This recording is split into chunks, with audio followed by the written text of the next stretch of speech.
오늘 저녁에는 또 욥기 같이 말씀을 나눠보고자 합니다.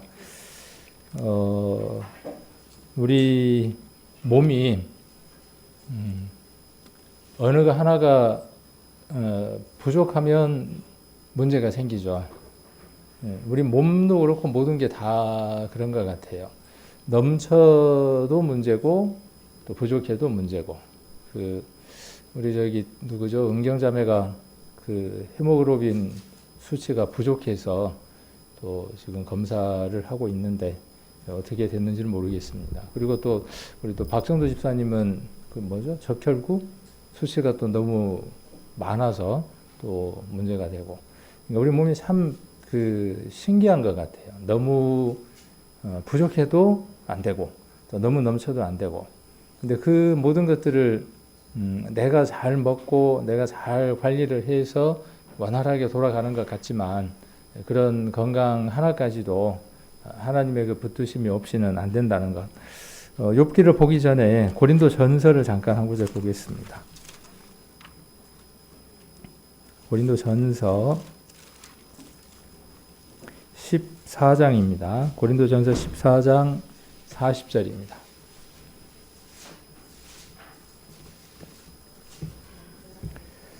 신약성경 281페이지 고린도전서 14장 40절 마지막 절인데 같이 한번 읽겠습니다. 모든 것을 적당하게 하고 질서대로 하라. 이 말씀은 예전에도 한번 같이 나눈 것 같아요. 여기 적당하게 하라 그 말은 뭐냐 하면 회사에서 그러잖아요. 뭐 일을 하거나 그럴 때 뭐 그렇게 힘들게 했어. 그냥 적당히 하지. 그렇게 우리가 이 적당이라는 말을 쓰는데 이 대충이라는 말 이퀄 적당히 이렇게 쓰는데 여기 지금 모든 것을 적당하게 하고라는 말은 그런 의미가 아닙니다. 여기에서 적당하다는 말은 어떤 말이냐면 자기 몸이 있으면 그 몸에 옷을 딱 맞추는 겁니다. 그래서 이 적당이라는 것은 뭐냐 하면 피팅이라 그래서 이렇게 딱 맞추는 거예요. 딱 옷이 어떻게 해야죠? 어깨도 맞아야 되고 팔 길이도 맞아야 되고 옷 길이도 맞아야 옷의 이 폼이 나죠.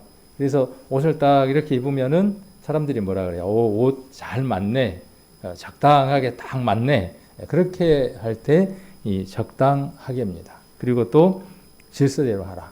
이 교회에 관한 말씀들을 하시면서 예수님이 바울이 고린도 교회 이야기한 것이죠. 교회도 마찬가지인 것 같아요. 또 우리들의 삶들도 마찬가지인 것 같습니다. 내 몸에 맞는 것, 또 내가 해야 되는 말, 또 내가 앉아야 될 자리, 또 내가 해야 할 말, 또 내가 해야 될 일들, 이런 것들이 분명히 있는 것 같습니다. 그 일들을 하지 못하면 문제가 발생을 하죠. 여기 질서대로 하라 그랬는데 이 질서가 무너지면 문제가 되어지죠. 그래서 교회도 이 질서가 온전하게 잘 세워져야 하고 또 모든 것이 적당해야 잘 맞춰져야 우리 가정에서도 아버지가 아버지의 역할, 아버지의 옷을 잘 입고 있어야 하고 또 어머니는 어머니의 역할을 잘하고 있어야 되고 또 자녀가 자녀의 역할을 잘 해야 되죠. 만일 부모님이 그 역할을 못하면 소녀 가장들이 있죠. 소녀 가장들이 있고 그 역할들을 하게 되면 가정이 이렇게 역순이 되면서 많은 어려움들이 있는 것처럼 교회도 마찬가지다라는 생각을 잠깐 한번 해봅니다. 우리는 모든 것을 통해서 이렇게 교훈들을 얻을 수 있는 것 같아요. 그래서 우리 한 자매님의 또 그런 몸 안에 있는 늘 똑같지 않는 현상들을 보면서도 우리가 우리의 삶들을 한번 돌아볼 필요도 있는 것 같다라는 생각을 한번 해봅니다. 그래서 여러분들도 오늘 적당하게 질서 있게 이 자리에 와 계십니다. 그래서 늘 자기 이름표가 붙어 있는 것도 아닌데 꼭 그 자리에 앉으시더라고요. 저는 제 자리가 저기고 그리고 또 우리 김연자 자매님 자리는 저기고 늘 자리가 다 그렇게 고정들이 되어져 있는데 아마 그 빈자리들이 다 이름표가 있고 주인들이 있죠. 그리고 비어져 있는 그 자리들은 우리가 이제 전도 집회든 여러 가지 일들을 통해서 우리가 채워야 하는 거죠. 그게 적당하게 딱 채워질 때 하나님이 예수님이 구름 가운데 오시게 되고 우리가 이 세상 모든 수고를 끝내고 행복한 세상으로 들어가게 되겠죠. 그래서 우리가 좀 더 이 복잡하고 갈수록 더 세상은 복잡해져 가는 것 같아요. 그런 세상 속에서 우리가 정신을 바짝 챙기지 않으면 그 휩쓸려가는 그 휩쓸림에 우리도 함께 휩쓸려가지 않을까 하는 생각을 한번 합니다. 뭐 어느 교회, 서울에 있는 큰 교회에서도 뭐 코로나 바이러스라든지 또 뭐 그 오늘 뉴스인가요? 보니까 대구의 신천지에서도 그 몇백 명, 몇천 명이 넘는 교회에 또 이 코로나 확진자가 있어가지고 교회가 문제가 되고 또 시끄럽고 하는 것 같아요. 이제 그러다 보면 우리들 마음들도 이렇게 동요하기 쉽고 또 우리가 해야 될 그 일들을 또 못하게 될 수 있지 않는가 싶습니다. 우리가 전도 집회를 4월 달에 이렇게 또 준비하고 있는데, 그때 또 우리 그런 일들이 있으면 어쩐다냐 하는 그런 그 걱정스러운 마음들 때문에 또 우리가 일들을 못한다면 또 적당하거나 질서대로 하는 것은 아니다. 부족한 것이 된다라는 생각을 하게 되고, 그랬을 때 우리 몸이 이상 현상을 보여서 드러나는 것처럼 교회도 어쩌면 그런 모습들이 되지 않을까 싶습니다. 자, 오늘은 욥기 20장을 같이 한번 살펴보도록 하겠습니다. 욥기 20장은 18장 같은 경우는 빌닷이 한 말에 대해서 19장에 욥이 답변한 것이고요. 여기는 이제 소발이 그 욥의 얘기를 듣고 난 다음에 두 번째로 이제 변론하는 내용입니다. 계속 반복해서 이야기를 하는 얘기지만 엘리바스나 또 빌닷이나 소발이라고 하는 욥의 그 세 친구의 얘기들이 전적으로 다 틀린 것은 아니에요. 완전하게 그 내용들이 다 틀린 것은 아니다는 것이죠. 우리가 이렇게 교제를 하거나 대화를 하다 보면 전체가 다 옳거나 전체가 다 그러지는 않죠. 또 일부는 그 사람의 경험과 그 사람의 학식과 그러한 내용들이 또 일부는 맞기도 하고 경우에 또 맞는 경우도 있습니다. 그런데 혹은 또 어떤 경우도 있냐면 그러지 못한 경우도 있죠. 그래서 우리가 어떤 권면이나 또 어떤 교제를 하거나 말들을 들을 때 우리가 잘 걸러서 들을 수 있는 그 속에서 하나님의 그 음성과 하나님의 그 뜻들을 우리가 잘 받아들일 수 있는 능력도 우리가 필요하겠다라는 생각을 한번 해봅니다. 그래서 오늘 20장도 소발이 욥에게 하는 얘기인데 내용을 가만 이 문맥만 20장을 딱 띄워놓고 보면 뭐 그리 딱히 틀린 말도 없어요. 그 전체적인 내용은 무엇이냐 하면 악인은 반드시 벌을 받는다. 악인은 그의 삶이 어떠한 삶을 살았든지 간에 반드시 그 악한 것에 대한 대가를 반드시 치른다. 하나님이 그렇게 하신다라고 지금 소발이 말하고 있는 것이죠. 근데 문제는 이게 어떤 문제가 있냐 하면 지금 현재 욥이 당하고 있는 그 환란이나 이 모든 것들은 소발이 말하고자 하는 내용과 다르다는 것이 문제인 것이죠. 그래서 이 내용을 제가 반복적으로 계속 이야기를 해드리고 있는 내용이기도 합니다. 그래서 일단은 오늘은 이 소발의 얘기를 들으면서 우리가 어떤 방향으로 한번 보느냐 하면 이 소발의 얘기가 그냥 일반적으로 하나님의 뜻 가운데에서 일반적인 얘기다라고 생각을 하고 한번 말씀들을 살펴보는 거죠. 그래서 하나님을 떠난 사람들, 하나님의 뜻 가운데 살아가지 않는 사람들에게 하나님이 어떻게 하시는가 하는 것에 대한 소발의 그 생각을 한번 우리가 들어보는 것이죠. 그렇게 했을 때 욥의 경우를 제외하고 우리가 우리의 구원받은 삶들 속에서도 마찬가지고 구원받지 못하는 사람들에게도 하나님을 떠난 삶들을 살았을 때 당연히 오는 대가가 무엇인가 하는 것들을 한번 교훈으로 받는다면 좋은 시간이 되겠다 싶습니다. 오늘 20장에서 제일 중요한 대목, 그 초점, 핵심이 되는 구절을 이야기를 하라고 한다면 저는 26절을 이야기를 하고 싶어서 26절을 오늘 주제로 이렇게 삼아두었습니다. 그래서 하나님을 떠나고 하나님의 심령 가운데에 온전하게 모시지 못한 사람, 지금 신약시대 우리의 표현이라면 구원함을 받지 못한 사람들, 그들에게 비록 물질이 있고 그들에게 풍요가 있다고 할지라도 그 모든 것들은 반드시 하나님의 심판대에 불타서 없어져 버릴 것이고 그 불타서 없어져 버릴 것만 아니라 영원한 그 불 가운데에서 세세토록 고통받는다는 것이 오늘 예수님을 믿는 우리에게 진리인 것처럼 소발이라고 하는 사람이 그 당시 하나님을 떠난 사람들, 하나님을 온전하게 모시지 못한 사람들은 이렇다라고 갖고 있는 그 지식들에 대한 단적인 것을 우리가 살펴볼 수 있다는 것이죠. 그래서 모든 캄캄한 것이, 이 모든 캄캄한 것이 무엇일까요?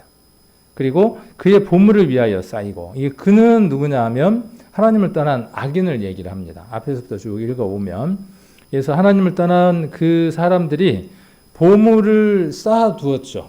어디에다 쌓아두었을까요? 악인은 보물을 쌓아도 어디에다가밖에 쌓을 수 없겠습니까? 하나님을 떠난 자들은 그 보물을 쌓을 수 있는 곳이 이 세상입니다. 이 세상에다 쌓아두는 것이죠. 그 쌓아둔 것 위에 뭐가 임하느냐 하면 모든 캄캄한 게 임한다라고 되어 있습니다. 그리고 사람이 피우지 않는 불이 그랬어요. 그를 멸하며 그 장막에 남은 것을 사르리라. 하나님을 떠난 자들에게 하나님이 이렇게 심판하시겠다 하는 것을 누가 알고 있냐라면 소발이 알고 있는 거죠. 이게 소발이 갖고 있는 그 지식을 지금 이야기를 하고 있는 것입니다. 자, 사람이 피우지 않는 불이 어떤 것일까요? 저기 뒤에 히터 좀 꺼주시면 안 될까요? 줄이거나. 네. 저한테 딱 집중 공략을 해요. 이쪽 거, 이쪽. 네. 그쪽은 괜찮은데 위에 있는 게. 그래서 추우신가요? 네. 여기가 제일 따뜻해요. 항상 여름에는 여기가 제일 시원하고요. 네. 겨울에는 여기가 제일 따뜻하거든요. 좋으시죠? 좋을 것 같죠? 네. 그래서 그 사람이 피우지 않는 불이면 어떤 불일까요? 이 세상에 있는 불들은 다 사람이 피워놓은 불들입니다. 그렇죠? 사람이 만들어 놓은 불이죠. 그런데 사람이 만들어 놓지 않는 불이 있어요. 그 여호와 증인이라고 해서 두 사람씩 짝을 지어 다니는 사람들이 와서 하는 말이 뭐라 그러냐 하면 지옥은 없다는 거예요. 지옥은 경고로, 교훈으로, 그냥 그림자로, 비유로 주는 것이지 지옥은 없다. 그냥 쓰레기 소각장을 가지고 예루살렘 밖에 있는 쓰레기 소각장, 그것을 게헨나라고 하는데 일반 교회에서 번역을 잘못해서 그걸 지옥이라고 번역을 했다. 지옥은 없는 것이다. 죽고 나면 지옥이 어디 있냐. 이 땅에 지옥이 한 번 있다. 불의 심판이 한 번 있다. 그러나 그 심판을 거치고 나면 땅에서 영원히 사는 것이다. 이렇게 이야기를 하거든요. 그렇지 않죠. 이 세상 불이 아니에요. 쓰레기 소각장에서 타는 그런 불이 아니라 하나님에 의해서 만들어진 아주 특별한 불이 준비되어 있습니다. 이것에 대한 교훈은 구약에서 여러 차례 우리에게 보여주셨죠. 특히 소돔과 고모라에 하나님이 불과 유황을 비오듯 내리셨다 그랬어요. 거기에 불, 유황이 있었는데 그 유황은 우리 전도집회 때 우리가 잘 살펴봤었죠. 그 연구하는 사람들이 소돔과 고모라에 있는 그 유황을 가져다가 연구소에서 조사를 해보니까 그 유황의 함량이 어떻더라는 거예요. 지구상의 어디에서도 찾아볼 수 없는 함량을 갖고 있더라는 거예요. 보통 화산이 분출하거나 그 근처에 마그마가 끓어오르고 그 근처에서 이렇게 유황이라든지 이런 것들이 있게 되는데 냄새도 굉장히 고약해요. 누렇게 생겨서 고약한데 냄새까지. 그러면 그것들이 결정이 된 그것과 소돔과 고모라에 있는 그 결정을 가지고 비교를 해보니까 순도가 비교도 안 되더라는 거예요. 순도가 90%가 넘는 순도를 갖고 있더라는 거예요. 이거는 지구상에 있는 유황이 아니라는 거죠. 그러니까 하나님의 특별한 방법에 의해서 비오듯 내렸다고 하는 것을 입증한다라고 과학자들이 이야기를 하고 있죠. 그러니까 세상에 없는 불인 거예요. 그 세상에 없는 불이 있다고 하는 것들을 하나님은 여러 구약의 교훈들을 통해서 경고하고 보여주시는 거죠. 자, 이런 지식들이 누구에게도 있었다는 거예요. 구약의 족장시대 때의 욥의 세 친구 소발에게도 있었다는 것이죠. 간혹 이렇게 이제 그 구약에 대한 내용들을 배우다 보면 이렇게들 이야기를 합니다. 구약시대의 유대인들에게는 지옥에 대한 사상이 없었다. 이렇게들 배우기도 하고 이야기하기도 합니다. 물론 그렇게 찾아볼 수도 있겠죠. 그러나 성경 여러 곳을 우리가 한번 살펴보면 그들에게도 이미 족장시대 때에도 아브라함 때에도 어떤 사상들을, 어떤 믿음들을 갖고 있었던 걸 볼 수 있냐 하면 불타는 영원한 지옥에 대한 생각들을, 지식들을 갖고 있었던 것을 볼 수 있습니다. 그래서 그런 내용들이 곳곳에 기록되어져 있고 소발도 그런 지식을 갖고 있습니다. 그래서 욥에게 지금 뭐라고 있는 거예요? 뭐라고 말하고 있는 거예요? 욥에게 네가 여기에 해당한다라고 말하고 있는 거죠. 근데 욥은 여기에 해당하는 케이스가 아니라는 것이 지금 현재 문제인 겁니다. 그래서 1절부터 쭉 한번 살펴보도록 하고요. 그래서 20장에 나와 있는 중요한 내용은 우리가 이미 한번 살펴봤어요. 소발이 어떤 생각을 갖고 있는가. 그 소발 안에도 하나님을 향한 그 지식이 있고 믿음이 있었고 악인에 대한 기준도 있고 그 악인이 어떻게 형벌받을 거에 대한 기준들이 있다고 하는 것을 우리는 20장을 통해서 우리가 찾아보면 되는 거죠. 그래서 20장 한번 1절부터 쭉 내용들을 한번 살펴보도록 하겠습니다. 그래서 1절부터 5절까지를 한번 보시면 나아마 사람 소발이 대답하여 가로되 그러므로 내 생각이 내게 대답하나니 이는 내 중심이 초급함이니라. 내가 나를 부끄럽게 하는 책망을 들었으므로 나의 슬기로운 마음이 내게 대답하는구나. 내가 알지 못하느냐? 예로부터 사람이 이 세상에 있어 오므로 악인의 이기는 자랑도 잠시요 사곡한 자의 즐거움도 잠깐이니라. 이 얘기는 뭔 얘기냐면은 지금 욥의 얘기를 듣고 지금 어때요? 욥의 말이 끝나기도 전에 지금 소발이 어떻다는 거죠? 마음이 막 급한 거예요. 막 초급한 거예요. 우리 이런 거 있잖아요. 교제를 하거나 어떤 대화를 하거나 하는데 저 사람의 얘기가 뭔가 번지수가 잘못된 것 같아. 틀린 것 같아. 그럼 어때요? 속에서 우라통이 막 터지죠. 우라통이 터지면서 어떻게 해요? 아, 저거 아닌데, 저거 아닌데.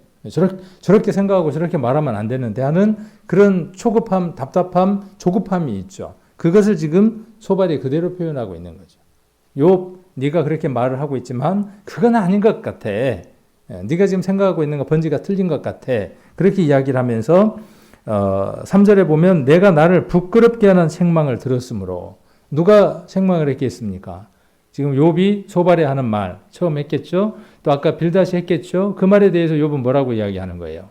참 어리석은 자들이다. 하나님을 떠난 자들의 말과 같다. 이렇게 책망했던 내용들을 지금 상기를 시키고 있는 거죠.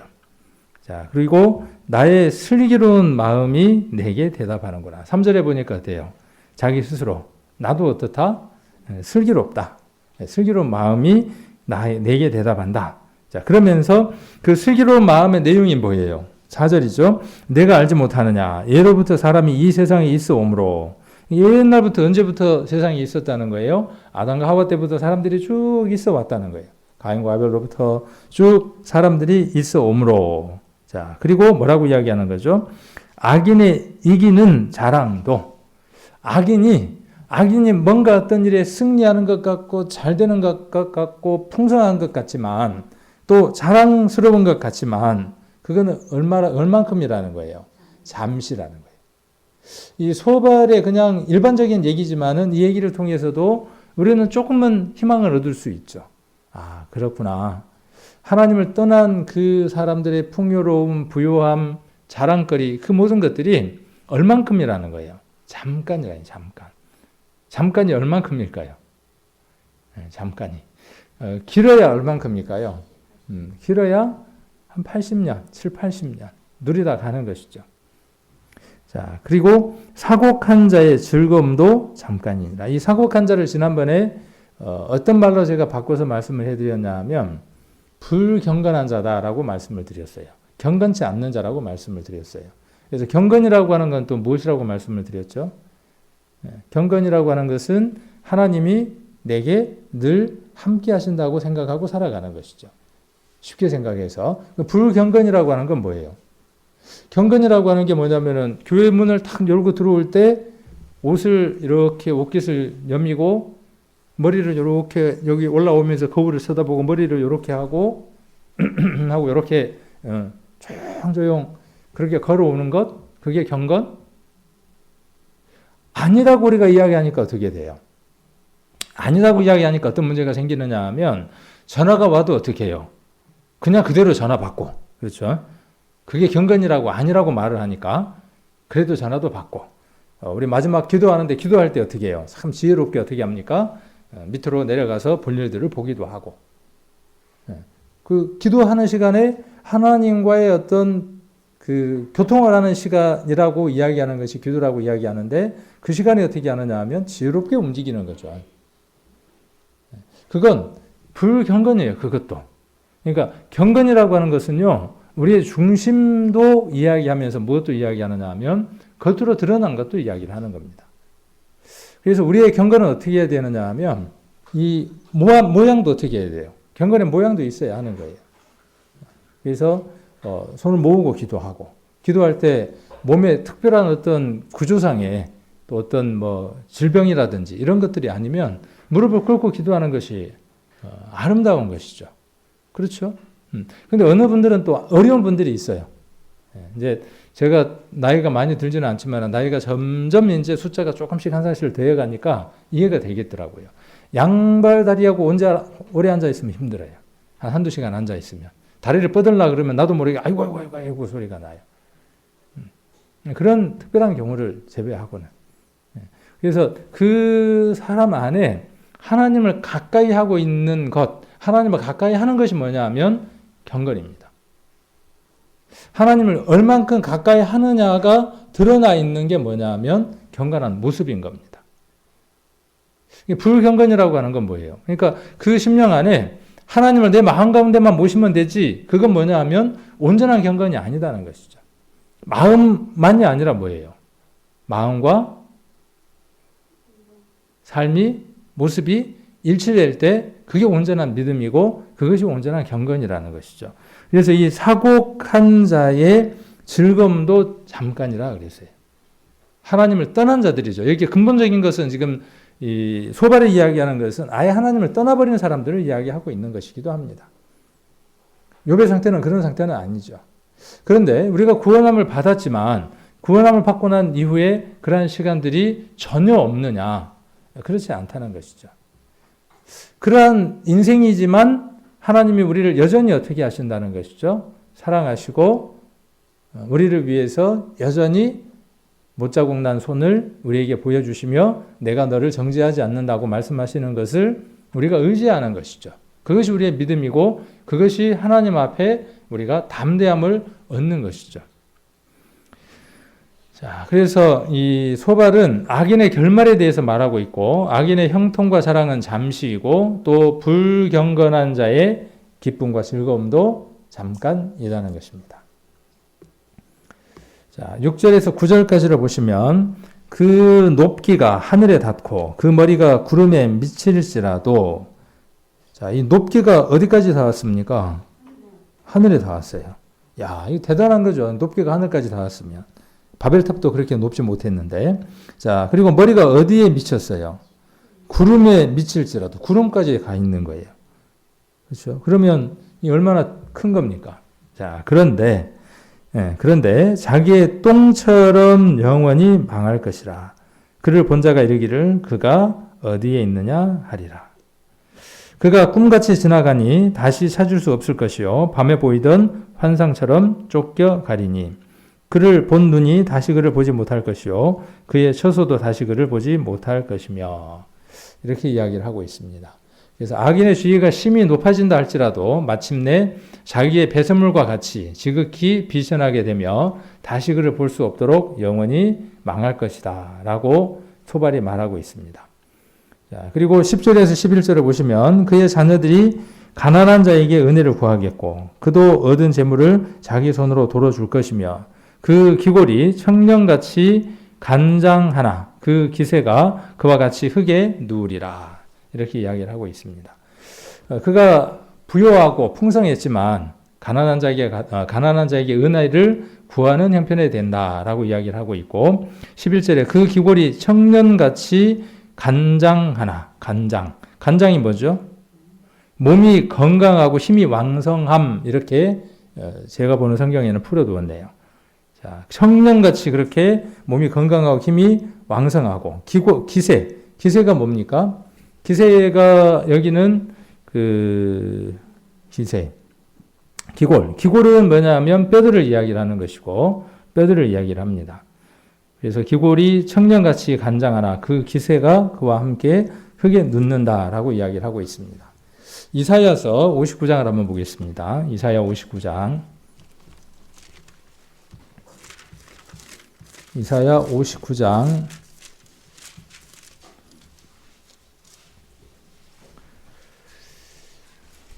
9절입니다. 9절, 10절 같이 한번 읽겠습니다. 그러므로 공평이 우리에게서 멀고 의가 우리에게서 미치지 못한즉 우리가 빛을 바라나 어두움 뿐이요 밝은 것을 바라나 캄캄한 기운대 행함으로 우리가 소경같이 담을 더듬으며 눈 없는 자같이 두루 더듬으며 낮에도 황혼때같이 넘어지니 우리는 강장한 자 중에서도 죽을 자 같으니라. 아까 욥기에도 강장이라고 하는 단어가 나오고 또 이사야 59장에도 나와 있어서 이 말씀을 같이 한번 평행이 되는 말씀이니까 살펴보려고 합니다. 그래서 오늘 그 욥기에 보시면 아까 말씀드린 대로 암만 그 청년이 기골이 장대할지라도 결국은 흙에 눕게 된다. 그렇게 이야기를 하고 있고 아까 이사야서 59장에 보시면 9절에 그러므로 공평이 우리에게서 멀고 의가 우리에게서 미치지 못한즉 우리가 빛을 바라나 어두움 뿐이요 밝은 것을 바라나 캄캄한 가운데 행함으로. 그러니까 아까 그런 일들이 일어나는 이유가 성경은 무엇이라고 말하고 있느냐 하면 하나님을 떠난 것 때문이다 라고 이야기를 하는 것이죠. 이사야서도. 소발도 지금 일반적으로 뭐라고 이야기하느냐 하면 그것이 하나님을 떠난 결과다. 그렇게 이야기하고 있습니다. 그래서 10절에 그 결과가 우리가 소경같이 담을 더듬으며 눈 없는 자같이 두루 더듬으며 낮에도 황혼때같이 넘어지니 이렇게 이야기를 하죠. 하나님을 떠난 우리의 모습들을 잘 표현해주고 있는 것 같아요. 더듬어야 하는 거죠. 우리에게는 빛이 있고 그 빛이 세상 것들을 보게 하는데 아까 9절에 기록되어 있는 대로 하나님을 떠나게 되면 그 빛이 소실되게 되고 그래서 무엇인가를 만져도 그것이 무엇인지를 알지 못하는 것이죠. 구원받고 난 우리의 삶들도 마찬가지예요. 우리가 살아가는 삶들 가운데에서 그 빛이 여전히 우리 안에 비치고 있을 때, 그 빛이 비치지 않을 때는 없습니다. 밤이어도 태양은 그곳에 그대로 있고 단지 지구가 돌고 있는 것이지만은 또 비가 올 때에도 구름이 가리고 있고 구름이 있을 때에 해가 우리에게 도달하지는 못하지만 태양은 여전히 뭘 하고 있냐면 빛을 내보내고 있는 것이죠. 그런데 어떤 장애물 때문에 그 빛이 가까이 하지 못할 때 어두움이 되고 그림자가 생기고 무엇인가를 더듬어야 하는 거죠. 우리의 신앙길도 마찬가지예요. 우리가 구원함을 받은 사람들이지만 그 구원함을 받은 삶들 가운데에 그 빛에 대한 반응이 늦어지게 되면 그 빛에 반응하지 않기로 우리의 삶들이 방향을 바꾸게 되면 그 빛을 등지게 되는 거죠. 그러면 어디 가운데 있게 되느냐 하면 즉각 어두움 가운데 있게 됩니다. 그래서 더듬게 됩니다. 그리고 여기 황혼때 같이 넘어지는 겁니다. 신앙에 넘어지면 무엇 때문에 넘어지느냐 하면 청년이라고 해서 안 넘어지느냐? 그가 구원받은 지 오래됐다고 해서 넘어지지 않느냐? 그가 목사거나 교회 안에 직분자이기 때문에 넘어지지 않느냐? 그렇지 않다는 것이죠. 왜 넘어지느냐? 나이가 들기 때문에 넘어졌느냐? 자매이기 때문에 넘어지느냐? 구원받은 지 얼마 되지 않았기 때문에 넘어지느냐? 아니다는 것이죠. 무엇 때문에 넘어진다는 것이에요. 지금 이사야서 59장 9절에서는 그 원인을 어디에 이야기하고 있느냐 하면 하나님을 떠난 것 때문이라는 거예요. 하나님으로부터 멀어져 있기 때문에 그렇다는 거예요. 하나님과 가까이 할 때에는 그런 문제들을 해결할 수 있다는 것이죠. 그래서 악인과 그 자녀들은 물질적으로 극히 가난해질 것이며 또 그들은 한때 육체적으로 강건하나 그 강건함과 그 기운도 쇠하고 말 것이다. 이렇게 이야기를 합니다. 우리 구원받은 사람들의 삶들도 마찬가지예요. 세상 사람들이 구원함을 받지 못한 그들에게도 이 일들은 언젠가는 한번 임할 것들이고 올 것들입니다. 그래서 지혜로운 사람들은 이것을 통해서 누구를 만나느냐 하면 하나님을 만납니다. 인생길이요. 구원받지 못한 사람들의 인생길이 평탄하면 하나님 찾지 않습니다. 근데 그 삶 가운데에 롤러코스터처럼 기복이 있게 되면 그 기복 속에서 누구를 찾느냐 하면 하나님을 찾습니다. 우리가 그랬죠. 우리의 삶들이 힘들 때, 괴롭고 어려움들이 있을 때 하나님을 붙들었던 것처럼 지금 시대가 복음이 잘 전해지지 않고 복음을 받더라도 뭔가 좀 화끈한 것을 보지 못한, 확실한 것을 보지 못하는 이유들이 어디에 있느냐 하면 그런 기복들이 이전보다 덜하기 때문에 그렇다라는 생각도 한번 해보게 됩니다. 자, 그리고 12절로 19절을 보시면 욥기로 다시 돌아갑니다. 욥기 20장입니다. 욥기 20장으로 다시 돌아가서 자, 12절부터 보시면 그는 비록 악을 달게 여겨 혀 밑에 감추며 아껴서 버리지 아니하고 입에 물고 있을지라도, 그러니까 그 악을 달게 받는 것처럼 지금 욥에게 지금 이렇게 말하는 것이죠. 그러니까 욥은 얼마나 괴롭겠어요. 그 욥의 삶 안에 그 많은 재산, 많은 소유, 많은 자녀들, 많은 종들까지 다 잃어버린 그에게 지금 소발은 뼈아프게 뭐라고 이야기하느냐 하면 그가 비록 악을 달게 여겨 이렇게 이야기를 하고 있죠. 그리고 혀 밑에 감추고 있고 아껴서 버리지 아니하고 입에 물고 있을지라도 이렇게 지금 이야기를 하고 그 뒤에 더 심하게 이야기하죠. 그 식물이 창자 속에서 변하며 배 속에서 독사의 쓸개가 되느니라. 이렇게 이야기를 하고 있습니다. 자, 그래서 쭉 읽어보면 여기 지금 16절까지네요. 그가 재물을 삼켰을지라도 다시 토할 것은 하나님이 그 배에서 도로 나오게 하심이니 그가 독사의 독을 빨며 뱀의 혀에 죽을 것이라. 이렇게 이야기를 합니다. 이게 굉장히 심한 말이죠. 굉장히 독한 말인 겁니다. 그 독한 말을 지금 누구에게 하고 있는 거죠? 아주 먼 곳에서 왔다고 하는 친구 가운데 한 명이 지금 누구에게 이야기를 하는 거예요? 욥에게 이야기를 하는 거예요. 지금 오고 가는 말들 속에서 이렇게까지 어떻게 된 거죠? 그 상태가 악화된 거죠. 서로들의 얘기들이. 걷잡을 수 없을 만큼 대화들이 지금 아주 격한 그런 변론을 벌리고 있는 것들을 볼 수 있습니다. 자, 악에서 모은 재물은 자기에게 독이 될 것이다. 그가 비록 악을 달게 여겨 혀 밑에 감추며 아껴서 버리지 않고 입에 물고 있을지라도 그 식물이 창자 속에서 변하며 배 속에서 독사의 쓸개와 같이 쓰게 되고 독이 될 것이다. 그가 재물을 삼켰을지라도 하나님이 그 배에서 나오게 하심으로 다시 토할 것이다. 악은 결국 자신에게 독이 되어 그를 죽게 만들 것이다. 이웃을 미워하거나 속이거나 도적질하거나 탈취하는 것이 다 그런 것들이다 라고 지금 이야기를 하고 있습니다.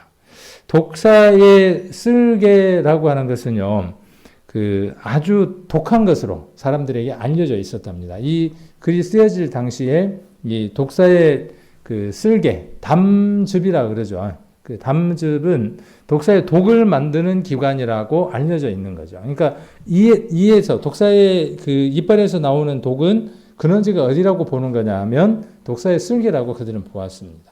그래서 욥은 어떻게 지금 쓰고 있느냐 하면 그 소발은 그 근원지가 독사의 독의 근원지가 어디라고 이야기를 하고 있냐 하면 독사의 쓸개다. 그렇게 이야기를 하고 있고 그것이 악인들이 그동안에 그들이 범한 내용들이 독사의 쓸개와 같은 것이 되는 것이다. 그렇게 이야기를 하고 있고 독사의 독을 빨고 뱀의 혀에 죽을 것이다. 그렇게 이야기를 하고 있습니다. 그 독사에게 물리면은 어떻게 되는가? 혹시 보셨나요? 그 예전에 한번 제가 보여드린 것 같기도 하고 저 혼자 본 것 같기도 하고 그런데 그 사람 피를 컵에다가 담고 사람 피를 컵에다 담아 놓고 그 사람 피가 담긴 컵에다가 독사의 독을 일정량만큼 주사기로 뽑아가지고 그 피에다가 주사기에 있는 뱀의 독을 몇 방울 떨어뜨립니다. 뭐 어떻게 될까요?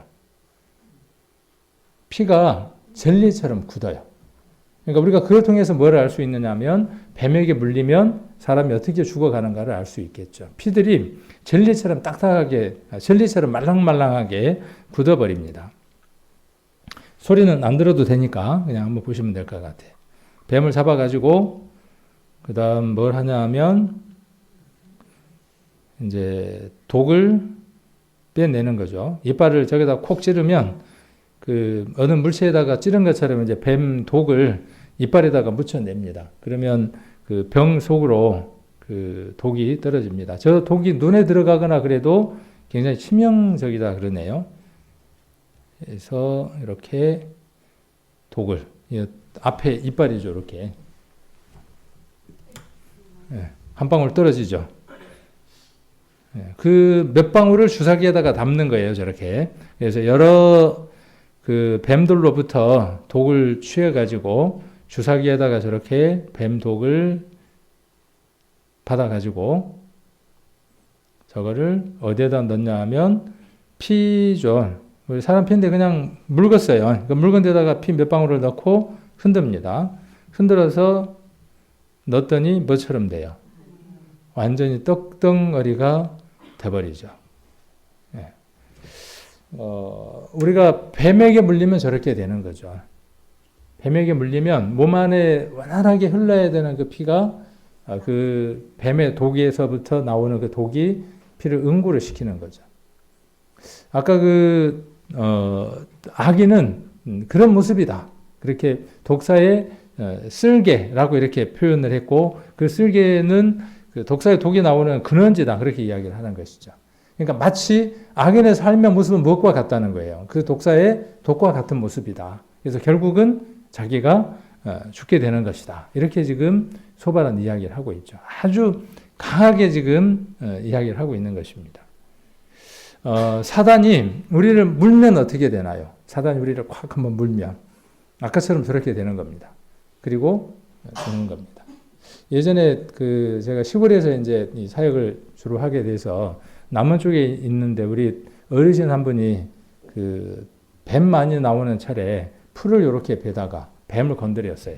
그래갖고 뱀한테 물렸는데 병원에 입원해 계셨어요. 가서 보니까는 통통 부어요. 그러면 그대로 두면 어떻게 되느냐 하면은 삽시간에 아까처럼 피가 그렇게 응고돼서 죽는 거죠. 근데 요즘은 뱀에 물린 사람들을 위해서 혈청들을 병원에 보관하고 있다가 주사기에다 이렇게 넣어서 줍니다. 그러면 뱀의 혈청들이 피를 같이 타고 돌면서 그 둘이 싸우는 거예요. 싸워서 이기면 어떻게 되느냐 하면 이제 붓기도 가라앉고 뱀의 독도 사라지게 되는 거죠. 다음에 똑같은 뱀하고 뱀한테 물리면 어떻게 될까요? 괜찮을까요? 땅꾼들이 그런 것처럼 사단이 우리를 한번 물었죠. 사단이 우리를 문 게 아니라 누구를 먼저 물었습니까? 예수님을 물었어요. 사단이 뱀인 독사가 아주 강한 독사, 아주 독종인 독사가 누구를 물었냐 하면 예수님을 물었어요. 그리고 예수님은 그 뱀의 독으로부터 이김을 얻은 분이죠. 그리고 그분의 피는 어떤 피를 가졌냐 하면 어떤 뱀에게 물려도 이겨낼 수 있는 혈청을 가진 독특한 피가 된 겁니다. 그 피를 누구에게 수혈해 주셨냐 하면 우리에게 수혈해 주셨어요. 모든 사람에게 다 이 피를 나누시기를 원해요. 누구든 이 피를 수혈받을 수 있어요. 요즘 헌혈 안 한다 그러는데 그 예수님의 피는 보관소에 넘쳐나요. 그런데 누구만요? 원하는 사람만 낳는 거예요. 원하는 사람만. 그 혈청이 있는 피를 나한테 수혈을 해주세요 하고 수혈을 받는 사람은 어떻게 되는 거죠? 건강하게 되는 겁니다. 자, 그러면 다음에 뱀에게 물리면 어떻게 될까요? 뱀에게 물리면. 자, 이렇게 이것도 꼴의 뱀이라고요. 그죠? 뱀 새끼잖아요. 살모사. 살모사 맞나요? 코브라인가요? 이것도 뱀 새끼라고 이렇게 고개를 착 쳐들죠. 예수님이 서기관들과 바리새인들을 두고 뭐라고 말씀하셨냐면 저렇게 말씀하셨어요. 이 독사의 자제분들아 이렇게 이야기를 하셨어요. 그렇게 이야기를 하셨습니다. 그리고 그 안에 무엇이 있다는 거예요. 그 안에 그 독사의 독이 가득 들어 있어서 그 독사처럼 물기만 하면 어떻게 돼요? 그들에게도 독이 함께 있는 거죠. 시편을 한번 보겠습니다. 시편 58편. 시편 58편 3절입니다.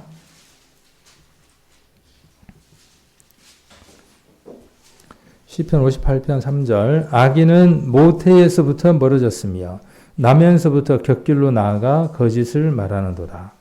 저희의 독은 뱀의 독 같으며 저희는 귀를 막은 기머거리 독사 같으니 곧 술사가 아무리 공교한 방수를 행할지라도 그 소리를 듣지 아니하는 독사로다.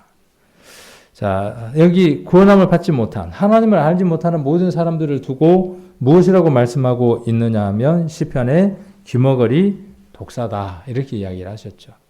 예수님도 말씀하시기를 뭐라고 말씀하셨냐 하면 독사라고 이야기를 했죠. 독사의 자식들이라고 이야기를 했습니다. 마태복음 12장 34절도 그렇고 또 23장 33절에도 보시면 뱀이라고 이야기를 했고 뱀들아 독사의 새끼들아 이렇게 말씀을 하셨습니다. 그 안에 뱀의 독이 들어 있는 거죠. 언제 한번 물렸냐 하면 아담과 하와가 선악과를 먹을 때에 그 독이 그들 안에 들어 있는 겁니다. 자, 이게 복음을 깨닫는 데 있어서 가장 중요한 대목이죠. 문제가 무엇인지를 모르면 그 문제를 풀지를 못하는 겁니다. 세상 사람들은 답을 알기는 해요. 열쇠는 가지고는 있어요. 그런데 어디를 열어야 될지를 모르는 거예요. 문제가 무엇인지를 모르는 겁니다. 그런데 우리는 문제가 무엇인지를 찾았죠. 그 문제가 왜 우리 인생에 문제가 있는지를 발견한 사람들이죠. 우리 인생에 있어서 모든 문제가 어디에서 온다는 것을 우리는 알게 되었느냐 하면 아담과 하와가 선악과를 먹고 하나님 품을 떠날 때 사단에게 종속될 때 그 사단에게 한번 물렸을 때 온 몸에 무엇이 돌고 있는 거예요. 그 사단의 독이 돌고 있는 겁니다. 아까 그 피가 젤리처럼 돼서 딱 말랑말랑한 상태로 그렇게 돼서 죽어버린 게 아니라 죽어가는 상태로 있는 거죠. 죽어가고 있는 상태로 살아가고 있는 겁니다. 근데 사람들은 자기에게 생명이 있으니까 살아가고 있다고 착각하는 거죠. 그래서 우리는 뭘 알게 된 겁니까? 우리가 살아있지만 죽어가고 있다는 것을 발견했죠. 그 이유가 무엇 때문이라는 걸 알게 됐냐 하면 저 뱀의 독에 물린 자들이 바로 우리라고 하는 걸 알게 됐죠. 아까 욥기에 기록되어 있는 그 심판이 그 결말이 우리의 결말이라고 하는 것을 알게 되어졌죠. 그래서 이 뱀의 독으로부터 자유함을 얻고 해독을 얻으려면 어떻게 해야 될까? 어떻게 해독제를 찾아야 할까? 하고 고민하던 차에 간절히 구원을 갈구하던 차에 예수 그리스도를 만나게 되고 그 예수 그리스도가 뱀에게 물렸던 자이고 우리 성경에 나와 있는 대로 발 뒤꿈치를 상하게 할 것이다 하는 그 말씀대로 뱀에 의해서 죽은 자가 되었지만 무덤을 열고 부활하여서 뱀의 독으로부터 승리한 자가 되셨죠. 그래서 그 피를 흘려주신 것이죠. 그분이 마지막 피 한 방울까지를 우리 위해서 아낌없이 주신 그 피는 그냥 피가 아니라고요. 그냥 어느 사람의 피가 아니라고요. 저와 여러분이 수혈받은 그 피는요, 세상에 있는 피가 아닙니다. 만일 세상에 있는 그 피라면 우리는 세상에 남겨져 있는 것이죠. 예전에 혈액형이 바뀐다 하는 얘기 한번 해드린 적 있죠. 기억나시나요? 혈액형이 A형이나 B형이나 O형이 있는데 골수가 동일하면 A형인 혈액형의 사람이 골수를 B형의 혈액형의 골수를 받게 되면 A형의 혈액형이 뭘로 바뀌느냐 하면 B형의 혈액형으로 바뀌기도 한다. 혹시 이야기 기억나시나요? 기억이 안 나시면 인터넷이나 이런 데 한번 찾아보셔도 됩니다. 그러니까 혈액형은 안 바뀌는 게 아니라고요. 그 피를 만들어내는 공장이 바뀌면 골수가 바뀌면 어떻게 되느냐 하면 피의 형도 바뀌는 거예요. 그것을 우리에게 신앙에 한번 적용을 해본다면 우리는 피의 공장이 바뀐 거죠. 혈청이 들어와서 피의 공장이 뭘로 바뀌었냐 하면 세상에 없는 혈액형으로 바뀌었어요. 혈액형 중에 제일 좋은 혈액형이 뭐죠? A형, B형, AB형, O형. 그 중에 제일 좋은 혈액형. 어떤 사람은 O형이라 그러고 자기가 A형이니까 A형이라고 하는 사람도 있고 O형인 사람은 왜 O형이 좋냐 그랬더니 O형은 누구에게나 피를 다 줄 수 있어서 뭐 O형이 좋다나? 그런데 그 세상의 얘기고 말씀 안에서 가장 좋은 혈액형은 어느 혈액형이냐 하면 예수 그리스도의 피를 받은 그 혈액형입니다. 그러니까 저와 여러분 안에 어떤 피가 지금 돌고 있는 거예요? 예수님의 피가 돌고 있습니다. 언제부터요? 각각 날짜는 다르죠. 각각 날짜는 다릅니다. 그러나 그날은 있어요, 없어요? 있습니다. 만일 그날이 없으면요? 그날이 없으면 여전히 뱀의 독이 잔뜩 돌고 있는 겁니다. 뱀의 독이 잔뜩 돌고 있으니까 콱 물면 어떻게 될까요? 거기서도 뭐가 나오는 거죠? 뱀의 독이 나오는 거예요. 그래서 예수님이 독사의 자식이라고 말씀하시는 거죠. 자, 그러면 우리 안에도 여전히 독사의 독이 있을까요? 없을까요? 진행형 가운데 있는 거죠. 진행형 가운데에. 그렇죠? 여전히 진행형 가운데 있는 겁니다. 그래서 그것을 이길 수 있는 것은 무엇을 공급받을 때만, 예수 그리스도의 피를 지속적으로 공급받을 때만 사단의 독이 우리 안에서 더 크게 역사하지 못하게 막는 방법밖에 없는 겁니다. 자, 그래서 이렇게 뱀에 대한 이야기를 한번 봤고, 자, 그는 17절부터입니다. 욥기로 다시 돌아가 봅니다. 욥기 20장 다시 한번 돌아가 봅니다. 20장 12절로부터 한번 보시면, 그는 비록 악을 달게 여겨, 아까 이야기했던 것이고요. 그 다음에 17절부터 한번 보시면, 그는 강 이콜 꿀과 엉긴 젖이 있는 강. 이게 뭘까요? 못 볼 것이다 그랬어요. 그러니까 이 사람에게는 어떠한 생각을 함께 갖고 있느냐 하면 우리가 갖고 있는 영원한 하나님 나라에 대한 풍성한 지식도 갖고 있고요. 영원한 형벌에 대한 지식도 함께 갖고 있습니다. 아까 사람이 만들지 않는 불이라고 하는 그 지식이 소발에게 있었고, 또 이 소발에게는 어떠한 지식이 있습니까? 여기 17절에 기록하고 있는 것처럼 꿀과 엉긴 젖이 흐르는 강이라고 표현하고 있습니다. 자, 이 강이 어디냐 하면 우리가 잘 아시는 대로 요한계시록에 나오는 생명수의 강이 흐르는 그곳. 비유적으로는 그렇고 우리가 기다리는 영원한 하나님 나라를 이야기를 하는 것이죠. 거기에 대한 소망들이 소발에게 동일하게 있는 것을 볼 수 있습니다. 자, 그는 곧 꿀과 엉긴 젖이 흐르는 강을 보지 못할 것이요 수고하여 얻은 것을 도로 주고 삼키지 못할 것이며 매매하여 얻은 재물로 즐거워하지 못하리니 이는 그가 가난한 자를 학대하고 버리며 자기가 세우지 않는 집을 빼앗음이니라. 여기 왜 그렇게 그 강, 꿀과 엉긴 젖이 흐르는 강을 보지 못하느냐에 대한 답이 여기 지금 소발은 무엇으로 이야기하느냐 하면 가난한 자를 학대했고 버렸다. 그리고 자기가 세우지 않는 집을 빼앗았다라고 두 가지를 이야기를 합니다. 구원받은 우리들에게 이 말씀들을 한번 적용을 해본다면요. 우리가 가난한 자를 학대하거나 버려서는 안 되죠. 야, 지금부터 이제 어디로 다녀야 됩니까? 노숙자를 찾아서 돌아다녀야죠. 노숙자를 찾아서 어떻게 해야 돼요? 찾아서 물질도 주고 정성도 주고 다 그렇게 해야 되겠네요. 물론 그것도 필요합니다. 그것도 하지 말라는 말이 아니고 극단적인 게 아니에요. 우리 교회는 또 우리들 마음 안에는 어떤 것들이 있냐 하면 가난한 사람들은 안 도와도 돼 이런 마음들이 있어요. 그러나 그렇지 않습니다. 가난한 자 내가 도울 수 있으면 여유가 있으면 도와야 하는 겁니다. 그 도움의 목적이 어디에 있어야 하는 겁니까?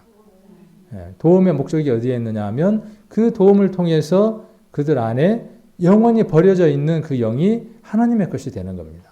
세상에 있는 것 좀 가난해도 괜찮아요. 세상에 있는 것 좀 부족해도 돼요. 건강 조금 아파도 괜찮아요. 그런데 무엇에 가난하면요? 무엇에 부족하면요? 하나님의 것에 부족하고 하나님의 것에 채워져 있지 않으면 그것처럼 불쌍한 사람이 없습니다.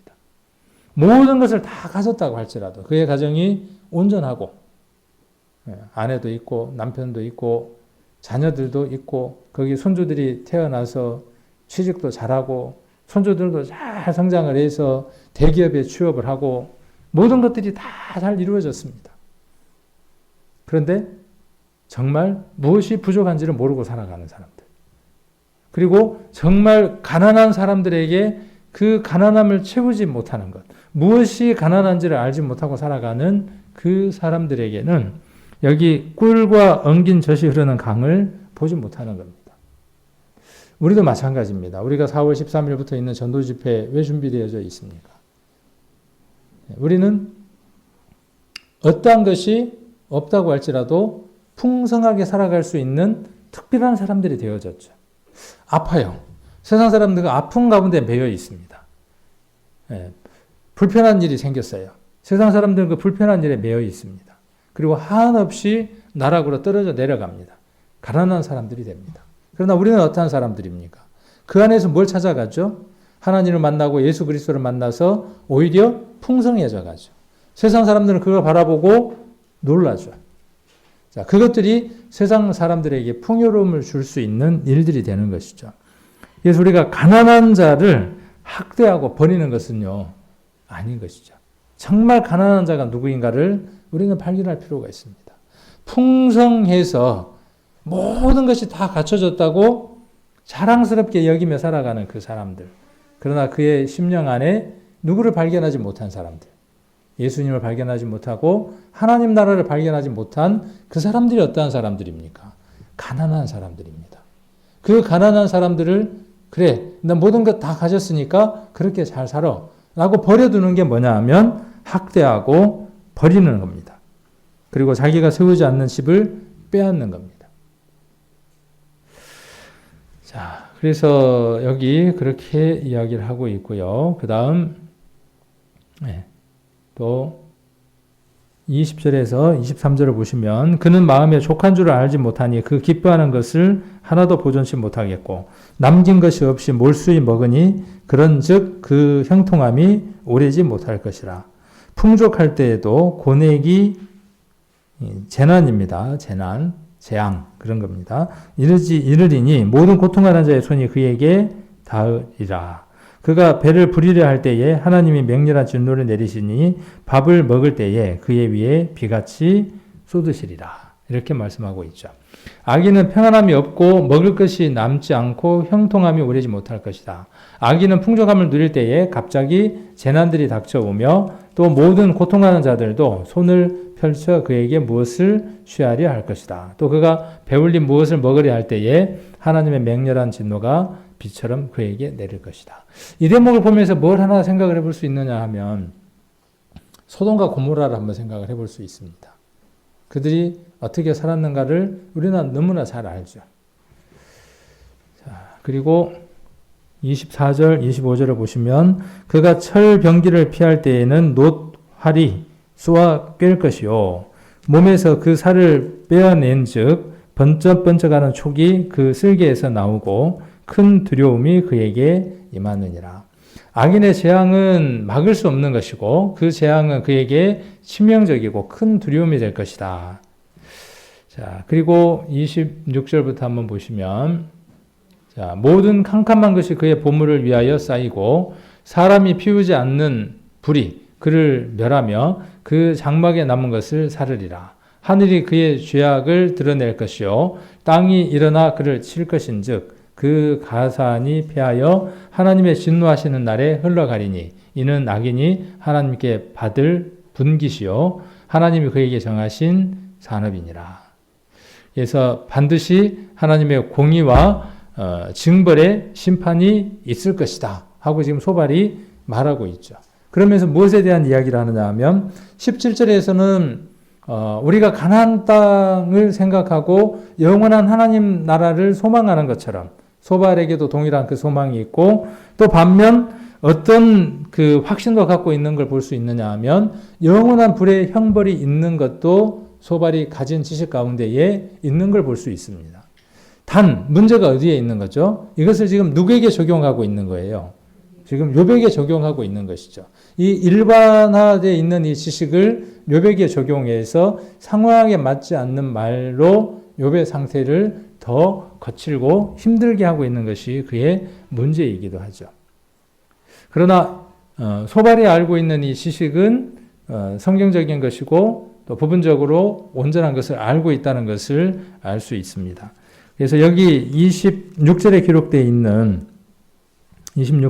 있는 그 본물을 위하여 쌓이고 그 다음 사람이 피우지 않는 불이라 그랬죠. 이사야서 47장을 한번 보겠습니다. 이러한 내용들은 이 영원한 불의 형벌에 대한 심판들은 구약 곳곳에 암시되어 있고 드러나 있는 것들을 볼 수 있습니다. 47장을 한번 보겠습니다. 바벨론에 대한 심판을 이야기를 하면서 이곳에서도 마지막 불의 심판에 관한 내용들을 살펴볼 수 있는 내용들을 기록하고 있는 걸 볼 수 있습니다. 이사야 47장 14절입니다. 같이 한번 읽겠습니다. 보라, 그들은 초계 같아서 불에 타리니 그 불꽃의 세력에서 스스로 구원치 못할 것이라. 이 불은 더욱게 할 숯불이 아니요 그 앞에 앉을 만한 불도 아니니라. 이 바벨론이 마지막 하나님의 심판을 받을 때에 일할 것이다. 그렇게 이야기를 하고 있습니다. 마지막 때 하나님의 영원한 불의 심판을 받는 세상 사람들의 그 심판이 바벨론이 받는 그 심판과는 좋게 비교할 수 없을 만큼의 심한 불의 심판인 것이죠. 그래서 여기 뭐처럼 탄다고 되어 있습니까? 초계같이 탄다고 되어 있습니다. 초계라는 말이 무슨 뜻이냐 하면 바짝 마른 지푸라기예요. 불이 이렇게 타고 있는데 거기에다가 마른 짚을 딱 집어넣으면 어떻게 돼요? 그냥 순식간에 확 타버리잖아요. 누가요? 바벨론이 하나님의 진노의 불에 그렇게 타버릴 것이다. 그렇게 말씀하고 계시는 것이고 마지막 날 악인이 어떻게 되어진다는 것입니까? 잠깐 그들이 즐거운 가운데 그렇게 살아가지만 영원한 불의 심판이 있을 때 그들이 초계처럼 불에 탈 것이다. 그렇게 말씀하고 있죠. 그 불꽃의 세력에서 스스로 구원치 못하고 이 불은 더웁게 할 숯불이 아니다. 그리고 앉아있을 만한 불도 아니다. 어디 불이요? 바벨론의 심판의 불이 그렇고 영원한 불의 심판은 그거보다 더하다는 것이죠. 누가요? 누가 그렇게 될 것입니까? 하나님을 알지 못한 채로 살아가는 모든 사람들. 하나님을 떠나 있는 모든 하나님을 거스리는 악한 사람들. 죄인들이 이 형벌을 받을 것이라고 이야기를 합니다. 살았을 때 먹고 싶은 것 많이 먹고 가고 싶은 데 많이 가고 하고 싶은 것 많이 하고 즐겁게 재밌게 잘 살았으니까 그대로 지옥에 직행해버려라. 나 그럴 줄 알았다. 그래야 시원하겠습니까? 아니에요. 그래야 시원한 것이 아니죠. 우리의 마음들이 어떻게 되어져야 합니까? 지금 요백에 지금 소발은 지금 뭐라고 말하고 있는 거예요? 네가 지금 그런 짝이다라고 이야기를 하고 있는 거죠. 거기에 무엇을 이야기를 해줘야 되는데? 답을 이야기해 줘야 되는데. 하나님이 왜 그 일들을 주셨는가에 대한 답을 이야기를 해야 되는데 여전히 아프게만 하는 것이죠. 저와 여러분도 세상에 있는 사람들에게, 죄인과 악인들에게, 세상은 둘 중에 하나잖아요. 악인이거나 의인이거나 죄인이거나 의인이거나 둘 중에 하나잖아요. 구원받았거나 구원받지 않았거나 둘 중에 하나잖아요. 구원받은 사람에게는 더 하나님을 잘 섬기고 하나님께 순종하며 살아갈 수 있도록 교제를 나눠줘야 할 것이고, 구원받지 못한 악인과 죄인에게는 구원을 받을 수 있도록 우리가 해야 하겠죠. 그 일들이 우리가 해야 될 일들이죠. 그 불이 어떤 불이기 때문에요? 앉아서 쫄 만한 불이 아니기 때문에 그렇습니다. 시편 11편 한번 보겠습니다. 시편 11편. 시편 11편 6절입니다. 이전에도 아마 제가 이 말씀을 같이 나눈 것 같은데, 자, 6절 같이 한번 읽겠습니다. 악인에게 그물을 내려치시리니 불과 유황과 태우는 바람이 저희의 잔에 소득이 되리로다. 구원함을 받지 못한 사람들에게 마치 뭐가 내리는 것처럼요. 소돔과 고모라에 불과 유황이 내리는 것처럼 그들에게 그물이 내려쳐지는 것처럼 불과 유황과 뒤에 한번 봅니다. 뒤에 뭐가 있습니까? 태우는 바람이 있습니다. 그 불과 유황이 더 잘 태워지도록, 여기 태우는 바람이라는 말의 의미가 어떤 얘기냐 하면 뜨거운 바람이라는 얘기입니다. 그래서 저는 이전에 지옥에 가면 불과 유황이 있다고 생각을 했어요. 그리고 그것이 무저갱이라고 생각을 했어요. 말씀에 기록된 대로. 근데 여러 말씀들을 읽어보면, 여러 말씀도 우리가 함께 이렇게 입체적으로 한번 살펴보면 거기에는 구더기도 있다는 거예요. 그죠? 우리가 말씀에 구더기가 있어서 파먹는데 그 구더기가 죽지 않더라. 그렇게 말씀했어요. 사람만 살아서 고통받는 게 아니라 사람을 고통받게 하는 구더기가 또 하나 있어서 사람을 파먹는데 구더기가 죽지 않더라. 그렇게 이야기를 하고 있고, 오늘 이 시편에서는 뭐라고 말씀하고 계시느냐 하면 그 불과 유황이 더 태워지도록 바람도 거기에 있다는 거예요. 그래야 불이 어때요? 더 잘 탈 거 아닙니까? 지옥에 가면은 불이 없어요? 10,000원이에요? 아니에요. 지옥에는 꺼지지 않는 불이 있는 겁니다. 그리고 그것을 더 태우도록 바람도 함께 있는 겁니다. 이곳이 어디냐 하면 우리가 갈 뻔한 곳입니다. 우리가 가야만 했던 곳입니다. 이곳으로부터 우리가 구원함을 얻었고 아까 우리 욥기에서 꿀과 젖이 엉긴 강, 그곳으로 우리가 옮길 수 있는 특별한 사람들이 됐죠. 말라기, 우리 구약 성경 마지막입니다. 말라기 4장입니다. 마태복음 바로 앞에 말라기 4장 1절 같이 한번 1절, 2절 같이 한번 읽겠습니다. 말라기 4장 1절, 2절 같이 읽겠습니다. 만군의 여호와가 이르노라. 보라, 극렬한 풀무불 같은 날이 이르리니 교만한 자와 악을 행하는 자는 다 초계 같을 것이라. 그 이르는 날이 그들을 살라 그 뿌리와 가지를 남기지 아니할 것이로되 내 이름을 경외하는 너희에게는 의로운 해가 떠올라서 치료하는 광선을 바라니 너희가 나가서 외양간에서 나온 송아지같이 되리라. 항상 둘 중에 하나입니다. 사망이거나 생명이거나 복이거나 저주거나. 여기도 지금 1절이거나 2절이거나 초계같이 극렬한 풀무불에 타버리는 그 날에 참여할 것인지 아니면 여기 떠오르는 의로운 해가 떠오르는 그날 치료의 광선을 받고 모든 것으로부터 온전해지는 그날을 맞이할 것인지 둘 중에 하나인 겁니다. 소발의 그 지식 안에는 그 지식이 있었던 것을 우리는 소발의 얘기를 통해서 살펴볼 수 있습니다. 단 그것이 현재 욥의 상태에 적합하지 않다는 것이 소발의 문제이기는 합니다. 우리는 이런 것들을 통해서 고난당하고 있는 사람들에게는 어떤 말씀으로 우리가 위로를 해야 할지, 구원받지 못한 사람들에게는 무엇으로서 우리가 교훈해야 되는지를 구분할 수 있어서 구원함을 받지 못한 사람들에게는 구원을 받을 수 있도록, 구원받은 사람들에게는 구원의 확신을 갖도록, 혹 낭망하거나 힘들어하는 성도들에게는 힘이 될 수 있는 권면의 말들을 할 수 있는 우리 성도님들이 되셔서 하나님 앞에 섰을 때에 칭찬받을 수 있는 귀한 삶들을 살아가셨으면 좋겠습니다.